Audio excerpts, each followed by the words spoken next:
Dans la pratique de la médecine, le changement est inévitable. De nouvelles techniques chirurgicales sont et les procédures sont mises à jour, le niveau de compétence augmente. L'innovation est la clé. Rien ne reste pareil très longtemps. Soit on s'adapte au changement,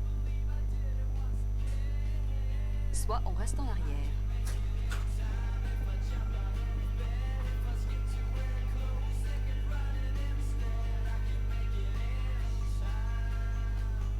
Il y a 5 règles d'or à ne pas oublier. Règle numéro 1, pas la peine de me faire de la lèche. Je vous déteste déjà et ça ne changera pas. Procédure de prise en charge beeper et répertoire. Quand une infirmière vous bip, vous répondez immédiatement à chaque fois. C'est la règle numéro 2.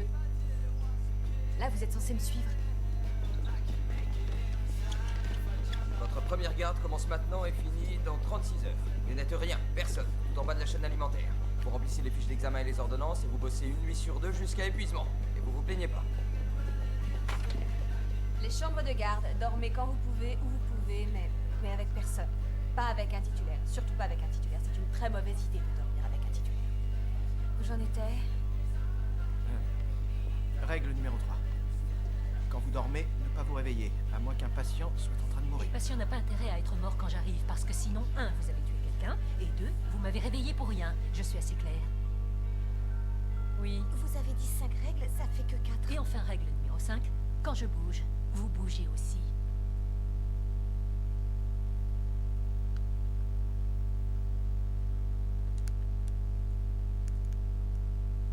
Du vent! Je les déteste. C'est pas eux que tu détestes, c'est toi. C'était juste atroce. C'est carrément de la posture. J'ai assuré, je crois que je suis le nouveau tyran. Oh, t'es pas le nouveau tyran, Alex. Meredith, il faut que je te parle. Georges, salut. Salut. C'était bien tes vacances? Ouais, Meredith, Parce que moi, c'était... Enfin, j'ai pas fait grand-chose, j'ai bullé toute seule. Pendant 17 jours, c'est-à-dire depuis la dernière fois que je t'ai vu, le jour du mariage de Christina. Ce qui n'était pas... Bref, et puis après, Christina et Meredith sont partis sans moi en lune de miel. 2 gonzesses en lune de miel. Et ensuite, Alex est parti sans moi voir Ava.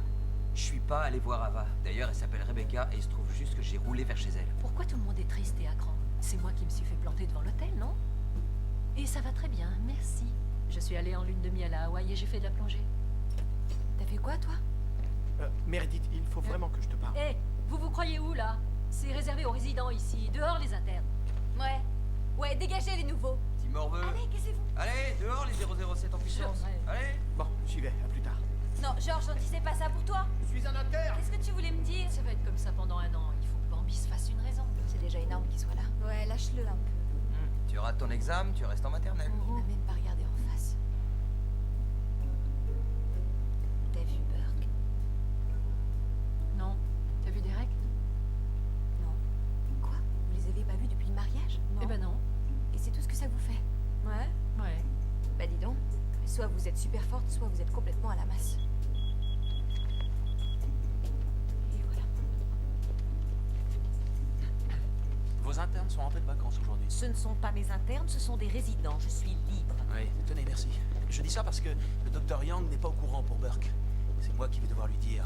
Burke m'a demandé de le faire. Des conseils? La franchise, c'est ce qui marche le mieux. Oui, vous avez raison. Ça vous dit d'aller boire un verre ce soir? Pourquoi? J'en sais rien, ça pourrait être bien de se retrouver. Vous n'avez personne à qui parler, hein? Ici, j'ai plein de gens à qui parler. Addison est parti, Burke a démissionné, et Gray et vous avez cessé de vous bécoter dans les ascenseurs. alors, J'ai plein de gens à qui parler. D'accord, qui? Ah bah le chef, je peux parler au chef. Chef, on va boire un petit verre ce soir? Je ne bois pas. Docteur Bellé, il faut que je le voie. On a des blessés qui arrivent. Arrêtez de m'éviter, il faut qu'on parle. Parce que vous avez choisi le docteur Torres comme chef des résidents? Non, monsieur, avec tout le respect que je vous dois, on n'en parlera pas. Quelqu'un a parlé de boire un verre? Je suis partant, moi. Personne n'a parlé de ça. Vous venez de m'en parler. Je n'ai jamais parlé d'aller boire un verre. Votre attention, s'il vous plaît. On attend les victimes de 3 AVP à la suite d'un carambolage. Préparez toutes les salles de trauma disponibles et tenez-vous prêts. Il faut que je fasse quelque chose, monsieur? Oui, sauvez des vies. Non, je veux dire en tant que chef des résidents, rien de particulier. Assurez-vous que vos résidents gèrent bien leur trauma. C'est leur premier jour sans filet. Mais où sont les résidents que vous avez assignés aux urgences? Ah bah je les ai bipés, je les ai bipés. Belay? Quoi? J'ai bipé Young, Gray, Stevens et Karef et ils sont toujours pas arrivés. Quand je les appelle, ils se précipitent. Comprenez-vous, Torres? Oui. Vous étiez obligé de dire ça devant le chef.